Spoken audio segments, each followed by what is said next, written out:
Para pendengar sekalian, kita sampai kepada masalah yang ketiga.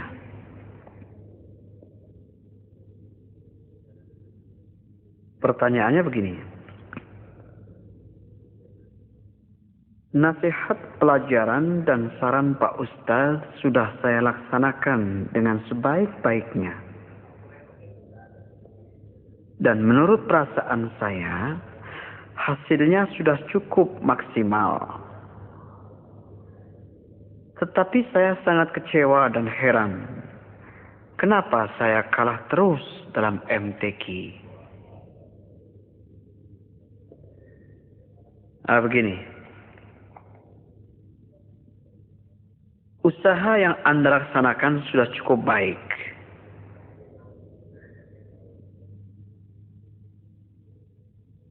Ikhtiar atau usaha itu memang wajib hukumnya. Akan tetapi hasil dari suatu ikhtiar, hasil dari suatu usaha itu tidak wajib hukumnya. Meningkatnya prestasi seseorang itu memang dapat kita lihat dari bagaimana usahanya dan bagaimana latihannya. Namun demikian, meningkatnya prestasi seseorang itu yang satu dengan yang lainnya tidak mesti harus sama. Hal ini tentu sangat tergantung kepada beberapa faktor yang ada. Misalnya saja,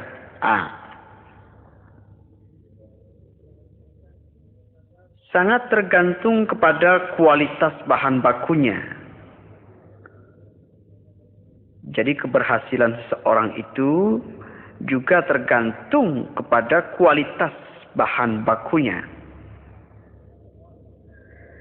Seseorang yang memiliki bakat yang lebih unggul tentu akan lebih cepat meningkat prestasinya.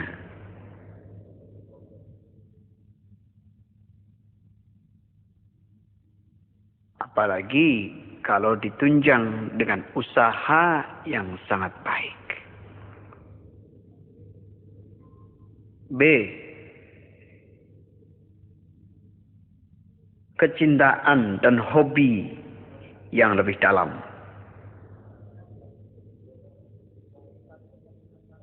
Bahan baku yang ada tentu saja harus ditunjang dengan hobi, dengan kecintaan membaca Quran. Biarpun kualitas bahan bakunya sangat baik, tetapi kalau tingkat hobi dan kecintaannya pada seni baca Al-Quran ini kurang, maka prestasinya tentu akan tersendat-sendat. C. Hobi ada. Kualitas bahan baku ada dan bagus. Sekarang fasilitas latihan yang memadai, fasilitas yang mencukupi. Dengan kondisi yang demikian tentu akan lebih cepat untuk menopang dan menunjang prestasi seorang. D. Ada dorongan dari pihak lain yang terdekat.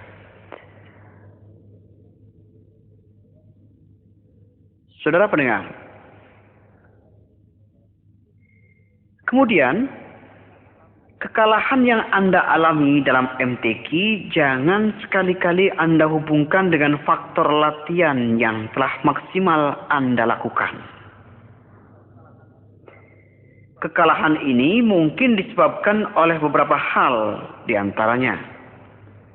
1. Kualitas maksimal yang Anda miliki masih di bawah kemampuan orang lain. Buat Anda sudah maksimal memang. Buat Anda udah paling gede, udah paling tinggi, rasanya udah paling hebat. Tetapi manakala Anda sendiri yang menilai. Tetapi kualitas maksimal Anda itu masih di bawah kemampuan orang lain. Biar latihan Anda siang, malam, pagi, sore, terus-menerus, tetap saja sampai di situ. Bahan bakunya sih sudah maksimal segitu. Kertas yang bagus biasanya akan menjelma menjadi kitab yang baik, menjadi sebuah buku ilmiah. Tetapi kertas yang jelek paling tinggi akan jadi bungkus pisang goreng. Kedua sekarang. Waktu MTQ mungkin Anda salah baca tanpa terasa. Atau mungkin Anda tidak memenuhi target yang ditentukan. Itu bisa terjadi. Yang ketiga, mungkin bacaan Anda tidak sesuai dengan kriteria selera Dewan Hakim. Itu bisa terjadi. Atau hakim itu sendiri yang tidak dapat mengikuti selera, aktivitas, dan perkembangan lagu yang ada di kalangan umat yang banyak. Kepada orang lain, Anda suguhkan makanan yang Anda sukai. Seperti Kentucky, hamburger, dan lain sebagainya.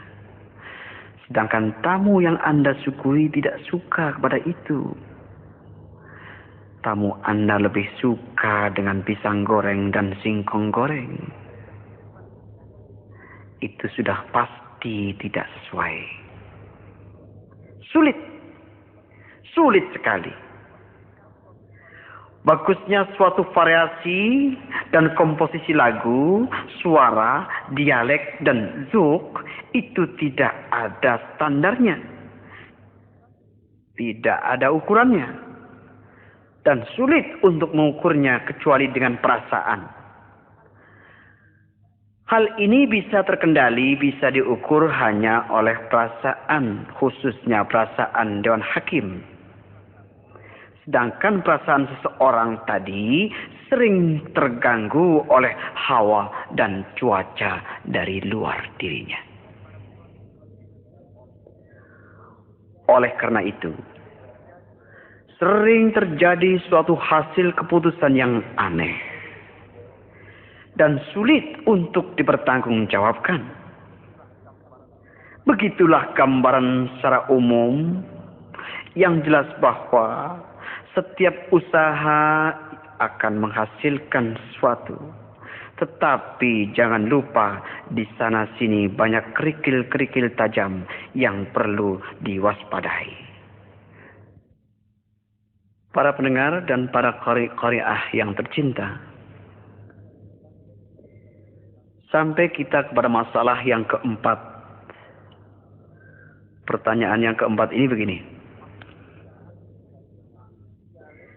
Apakah dialek dan lagu zouk kita mesti sama dengan orang Arab?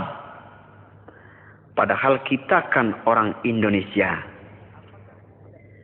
Apakah tidak sebaiknya disesuaikan saja dengan zouk, dengan lagu daerah? Agar kita lebih kaya perbendaharaan lagu dan variasi-variasinya. Itulah pertanyaannya. Saudara-saudara para pendengar, Al-Quranul Karim diturunkan oleh Allah Subhanahu wa Ta'ala di Saudi Arabia.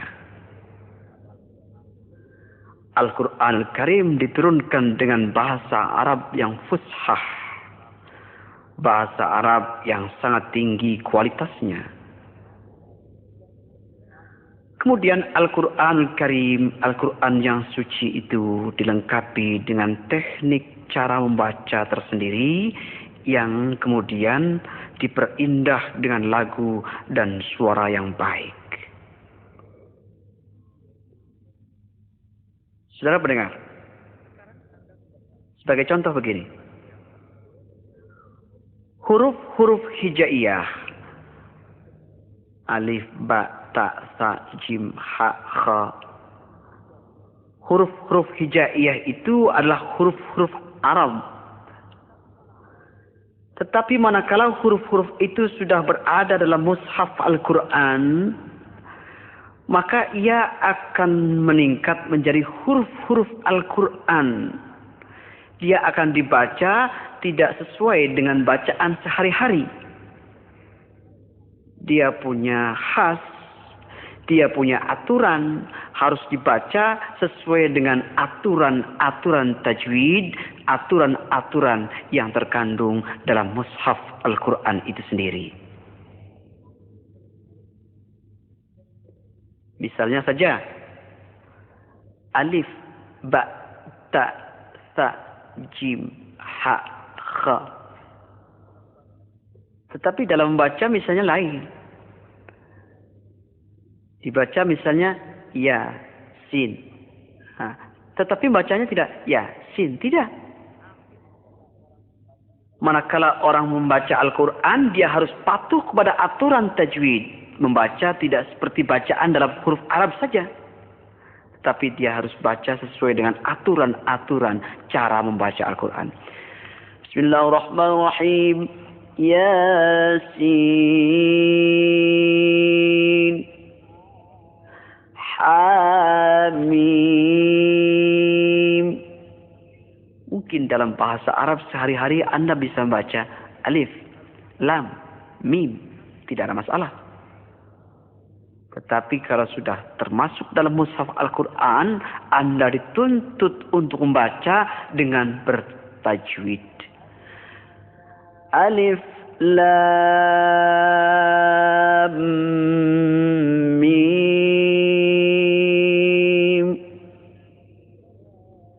yasin,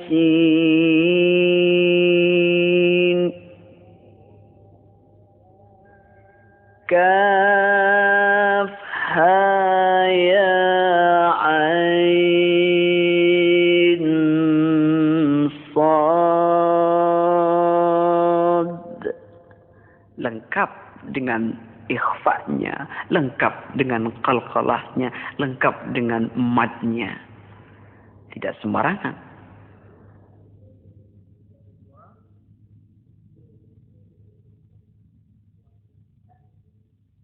Para pendengar sekalian,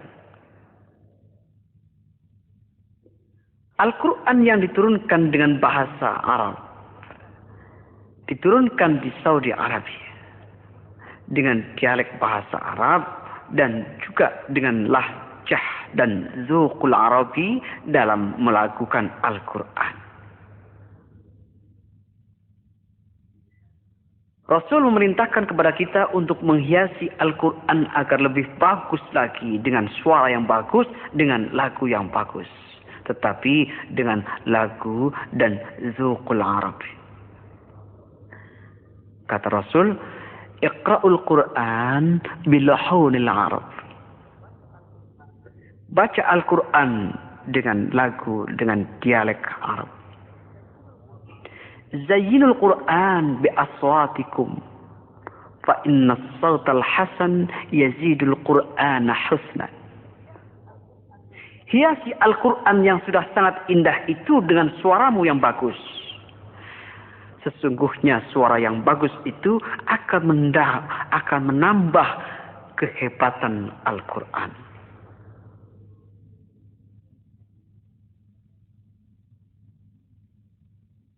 Jadi para pendengar, bahwa kita diperintahkan membaca Al-Quran dengan bahasa, dialek, dan zuq serta lagu Arab. Ya kalau dengan lagu-lagu lain bisa saja, cuma nampaknya nggak enak, nggak selaras, nggak serasi. Saya bisa saja membaca Quran dengan lagu Sunda. Saya bisa baca Quran dengan lagu Jawa misalnya. Mungkin dari segi tajwidnya tidak terlalu salah. Akan tetapi dari segi zuknya, dari segi lain-lainnya kurang baik dan tidak serasi. Anda mau contoh?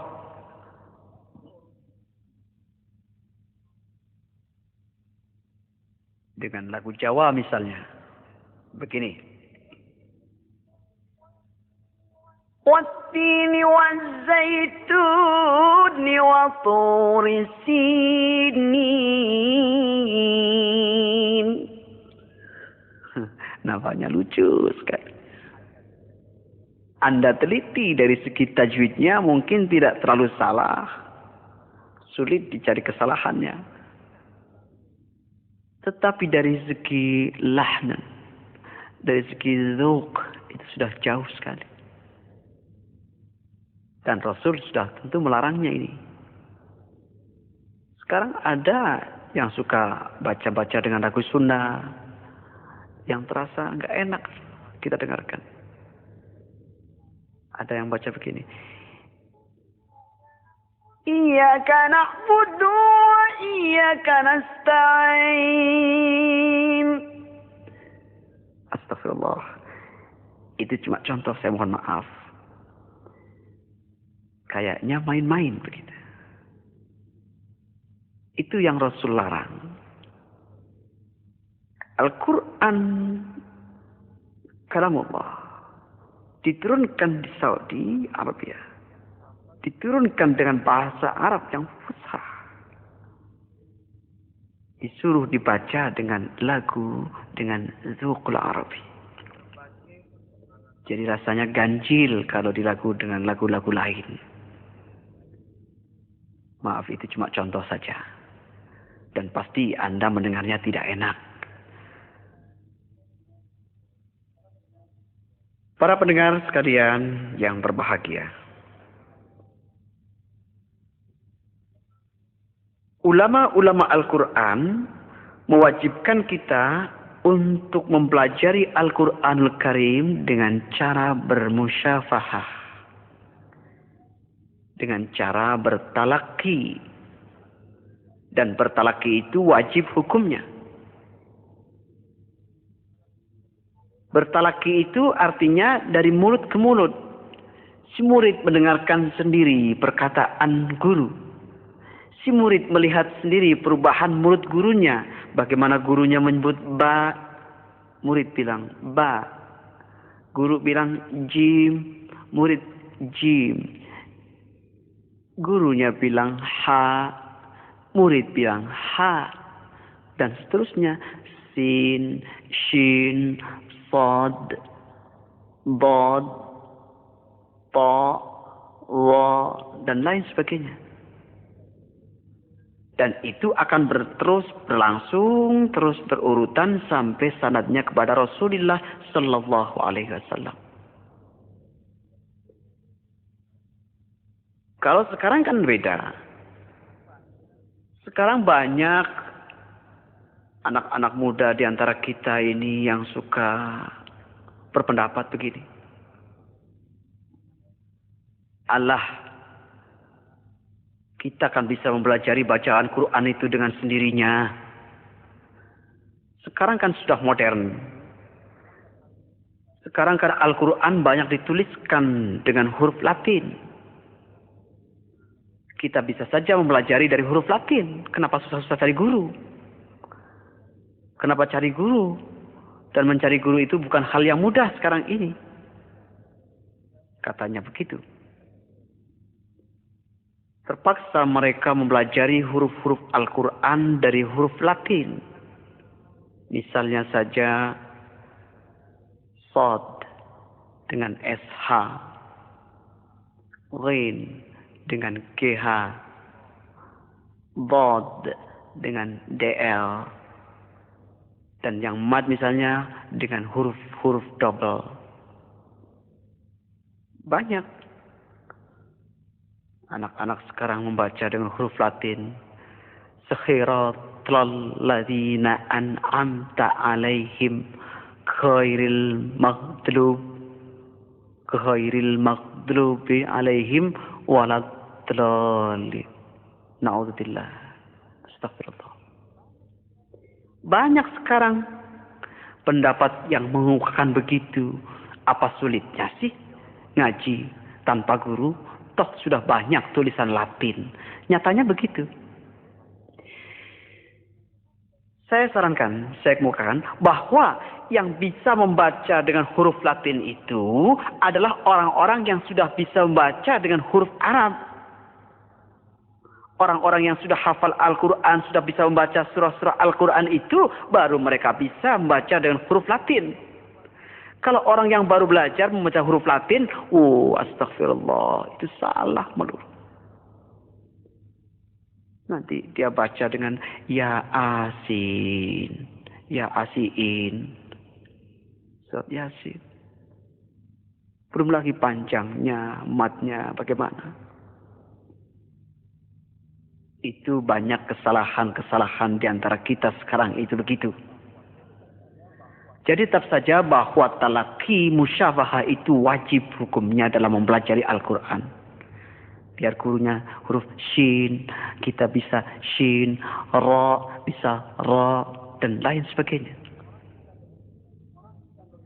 Orang kita bermusyafahah aja masih banyak kesalahan yang kita dapatkan.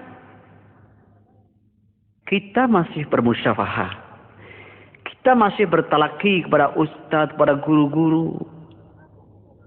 Tapi nyatanya itu pun masih banyak kesalahan yang terjadi di antara kita.